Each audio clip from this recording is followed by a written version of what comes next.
जय हिंद साथियों, आप सभी का स्वागत है सक्सेस वर्ल्ड एमसीक्यू चैनल पर।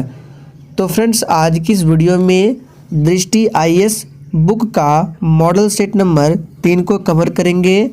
तो जल्दी से आप सभी लाइव में जुड़ जाइए। सभी को गुड इवनिंग। और दोस्तों, ये क्लास बिहार दरोगा के लिए भी इम्पोर्टेंट रहेगा। तो फ्रेंड्स, आज के सेशन का पहला प्रश्न है, निम्नलिखित में से कौन सी वह भौतिक घटना है जिसके आधार पर एक सरल परिदर्शी यानी कि पेरिस्कोप कार्य करता है। बिल्कुल टॉप लेवल का प्रश्न है। फटाफट से आप सभी लाइव चैट में आंसर करेंगे।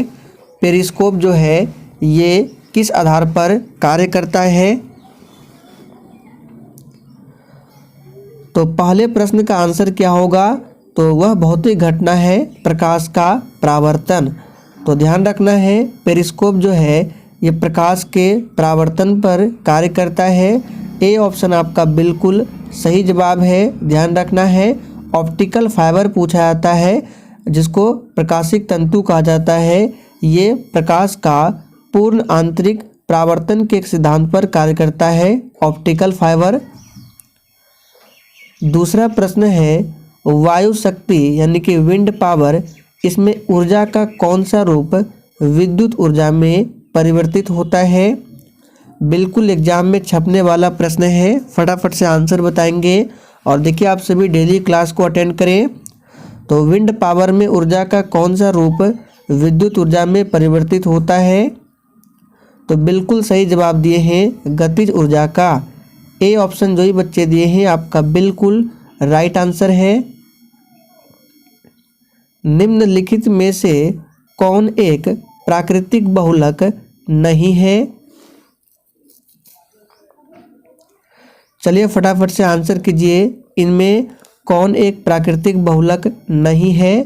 तो नायलॉन जो है ये प्राकृतिक बहुलक नहीं है। बाकी ऊन, रेशम, चमड़ा ये सभी प्राकृतिक बहुलक के उदाहरण हैं। चौथा प्रश्न है, हाइड्रोजन को जलाने से क्या बनेगा? तो बहुत ही सिंपल प्रश्न है। हाइड्रोजन को जलाने से क्या बनेगा? तो पानी बनता है। और हाइड्रोजन को भविष्य का ईंधन कहा जाता है। प्रच्छन्न बेरोजगारी का सामान्य अर्थ होता है कि, चलिए सभी ऑप्शन को पढ़िए। वेरी इंपॉर्टेंट प्रश्न है, ध्यान रखना है। काफ़ी बार ये प्रश्न एग्जाम में आया है। तो प्रच्छन्न बेरोजगारी का सामान्य अर्थ होता है कि श्रमिकों की सीमांत उत्पादकता जो है वो क्या है? शून्य है। तो सी ऑप्शन आपका बिल्कुल सही जवाब है।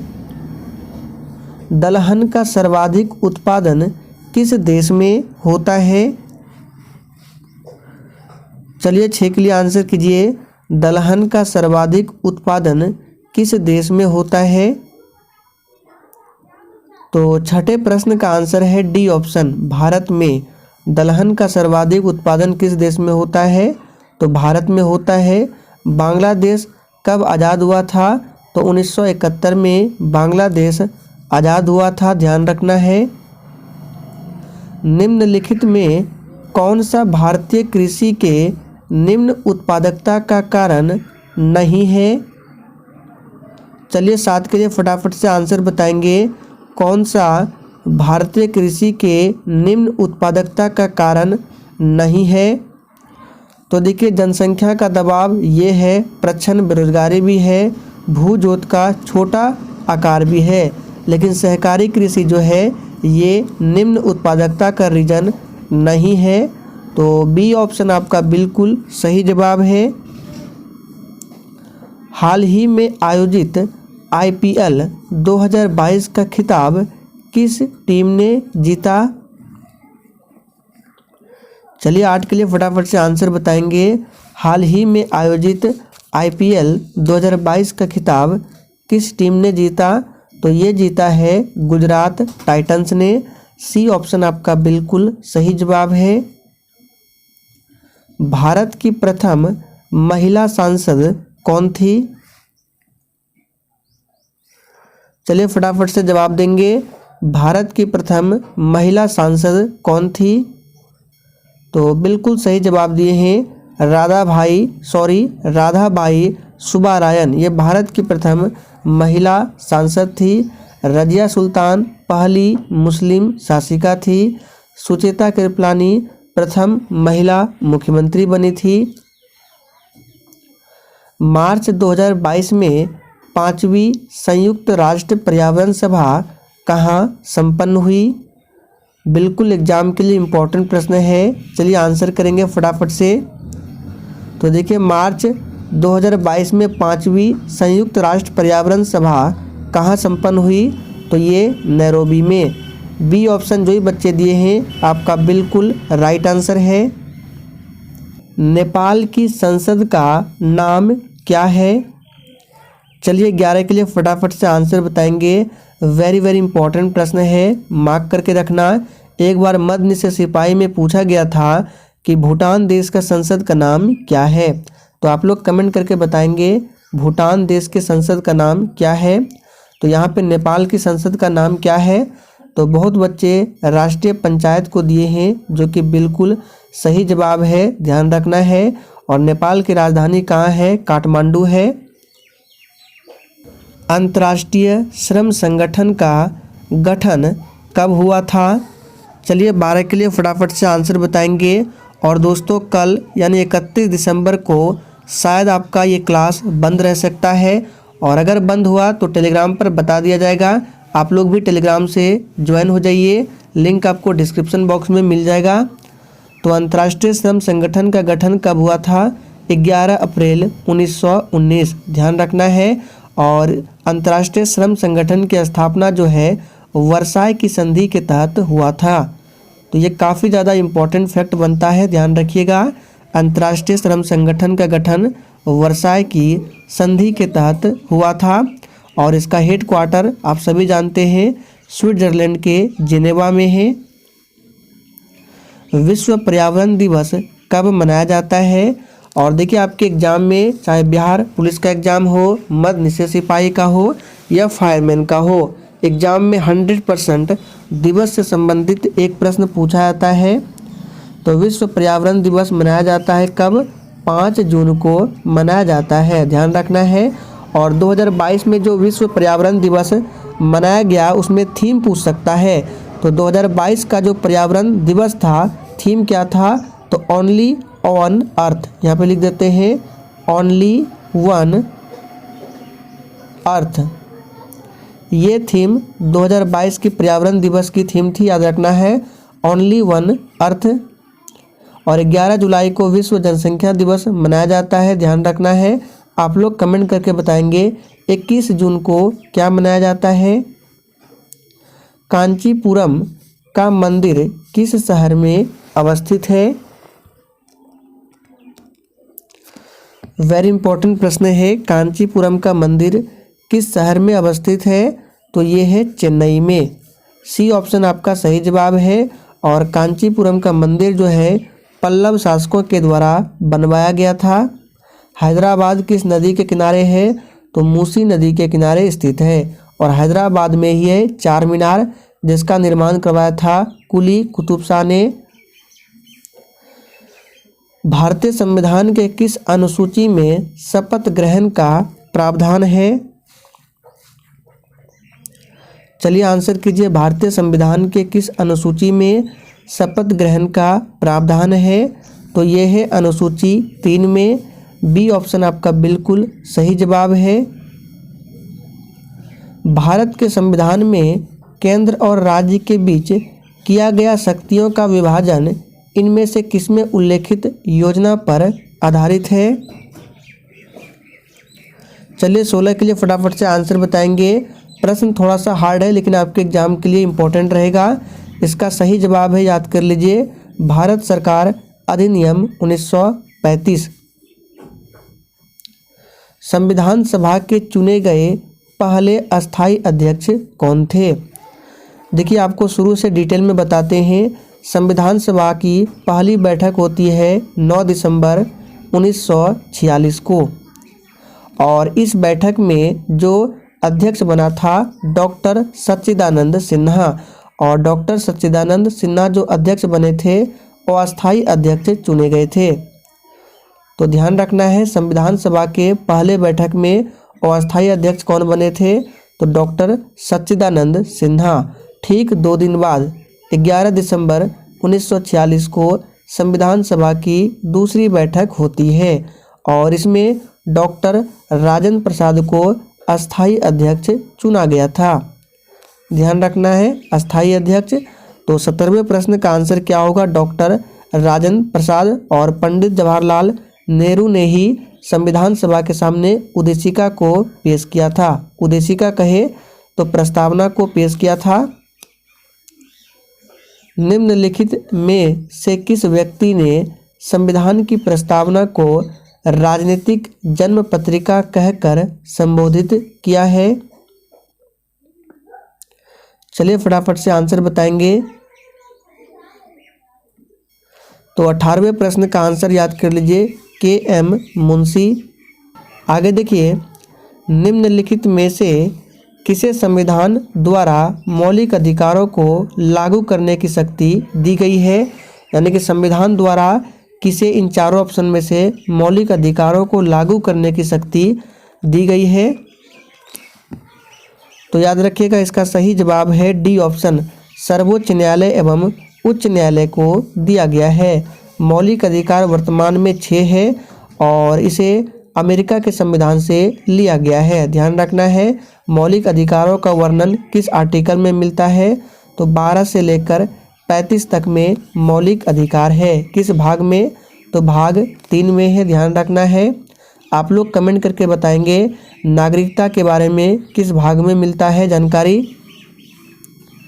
भारतीय संविधान में राज्य के नीति निर्देशक तत्व को निम्न में से किस देश के संविधान से लिया गया है? और फ्रांस की राजधानी कहाँ है? पेरिस है। जापान की राजधानी टोक्यो है। और फ्रांस ही विश्व का पहला देश है जहाँ पर सबसे पहले जीएसटी लागू हुआ था। निम्नलिखित में किस समिति की संस्तुति पर भारतीय संविधान में मूल कर्तव्य शामिल किया गया? तो 22वें प्रश्न का आंसर जो भी बच्चे लाइव चैट में सरदार स्वर्ण सिंह समिति को दिए हैं, आपका बिल्कुल सही जवाब है। देखिए, मूल संविधान में मौलिक कर्तव्य नहीं थे। इसको 42वां संविधान संशोधन 1976 के तहत ऐड किया गया था संविधान में। वर्तमान में टोटल 11 मौलिक कर्तव्य है और इसे रूस देश के संविधान से लिया गया है। राष्ट्रपति के निर्वाचन मंडल के सदस्य नहीं होते हैं। चलिए आंसर बताएंगे, राष्ट्रपति के निर्वाचन मंडल के सदस्य कौन नहीं होते हैं? तो यहाँ पे क्या होगा? दिल्ली और पुदुचेरी विधानसभाओं के सभी सदस्य नहीं होते हैं। मंत्रिपरिषद व्यक्तिगत रूप से किसके प्रति उत्तरदायी होती है? अब देखिए, यहाँ से 2 प्रश्न बनते हैं और आपको कंफ्यूज करते इस तरह से। अगर पूछे कि मंत्रिपरिषद व्यक्तिगत रूप से किसके प्रति उत्तरदायी होती है, तो इसका राइट आंसर क्या होगा? लोकसभा के प्रति। लेकिन सिर्फ पूछे कि मंत्री जो है, सिर्फ मंत्री व्यक्तिगत रूप से किसके प्रति उत्तरदायी होती है, तो आपको याद रखना है राष्ट्रपति। लेकिन मंत्रिपरिषद कहे तो लोकसभा के प्रति। निम्नांकित में कौन संसद के दोनों सदनों की संयुक्त बैठक की अध्यक्षता करता है? चलिए 25 के लिए फटाफट से आंसर बताएंगे। तो संसद के दोनों सदनों की संयुक्त बैठक की अध्यक्षता कौन करता है? तो लोकसभा का अध्यक्ष। लेकिन बुलाता कौन है? राष्ट्रपति बुलाता है और इसके बारे में आर्टिकल 108 में बताया गया है। भारतीय संविधान का अभिभावक कौन है? तो इसका आंसर क्या होगा? तो कुछ बच्चे सही आंसर दिए हैं, सर्वोच्च न्यायालय। तो भारतीय संविधान का अभिभावक है सर्वोच्च न्यायालय, ध्यान रखना है। और वर्तमान में CJI यानी चीफ जस्टिस ऑफ इंडिया कौन है? तो 50वें नंबर के हैं DY चंद्रचूड़। भारत में किस समिति ने त्रिस्तरीय पंचायती राज व्यवस्था की सिफारिश की थी? तो इस प्रश्न का सही जवाब है बलवंत राय मेहता समिति। काफ़ी बार ये प्रश्न एग्जाम्स में आया हुआ है। भारत सरकार ने पर्यावरण संरक्षण अधिनियम लागू किया था। चलिए आंसर बताएंगे, इंपॉर्टेंट प्रश्न एग्जाम के लिए। भारत सरकार ने पर्यावरण संरक्षण अधिनियम कब लागू किया था? तो 1986 में। आंतरिक सुरक्षा अकादमी अवस्थित है? तो देखिए आंतरिक सुरक्षा अकादमी जो है ये माउंट आबू पर अवस्थित है। प्रिंस ऑफ वेल्स कप किस खेल से संबंधित है?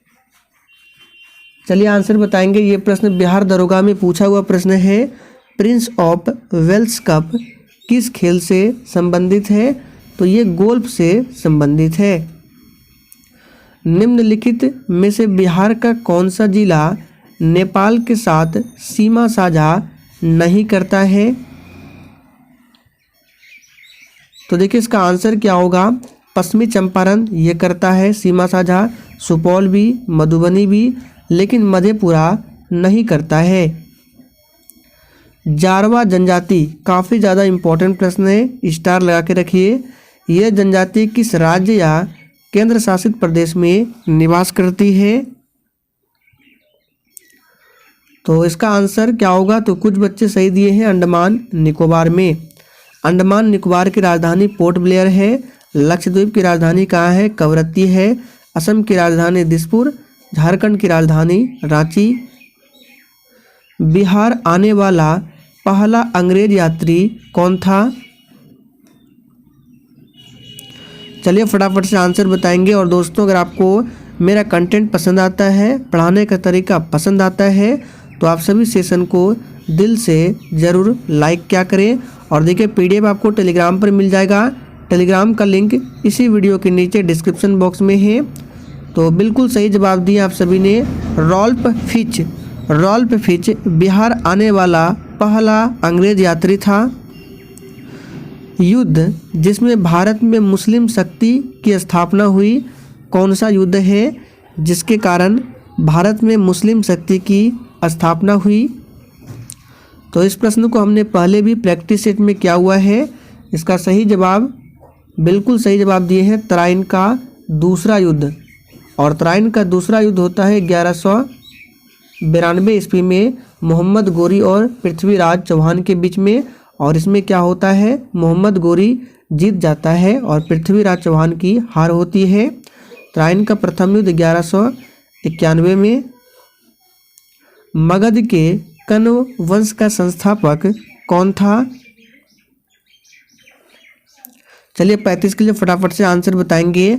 और दोस्तों अगर आप लोगों को टॉपिक वाइज GK GS की क्लास करना है तो आपको मेरे दूसरे चैनल पर जाना होगा। उस चैनल का नाम है दिवाकर स्टडी IQ, या फिर आपको उस चैनल का लिंक इसी वीडियो के नीचे डिस्क्रिप्शन बॉक्स में मिल जाएगा। उस चैनल पर डेली शाम 4 बजे टॉपिक वाइज GK GS की क्लास होती है, आप लोग जाकर देख सकते हैं। तो मगध के कण्व वंश का संस्थापक कौन था? तो वसुदेव। किनके द्वारा लंदन में ब्रिटिश इंडिया सोसाइटी की स्थापना की गई? तो देखिए एक पूछा जाता है ईस्ट इंडिया एसोसिएशन की स्थापना, जो कि दादा भाई नौरोजी के द्वारा किया गया था। लेकिन यहाँ पे ब्रिटिश इंडिया सोसाइटी लंदन में इसकी स्थापना किया था किसने? तो विलियम एडम्स ने। कब? तो 1839 में। देव समाज का संस्थापक निम्न में से कौन था? तो इसका आंसर याद कर लीजिए, शिव नारायण अग्निहोत्री देव समाज के संस्थापक थे। विधवा पुनर्विवाह अधिनियम किसके शासन में क्रियान्वित किया गया? चलिए फटाफट से आंसर बताएंगे। विधवा पुनर्विवाह अधिनियम किसके शासन में क्रियान्वित यानी कि पारित किया गया? तो देखिए पारित अगर पूछे यानी क्रियान्वित तो इसका आंसर होगा लॉर्ड कैनिंग। और कब? तो 1856 में।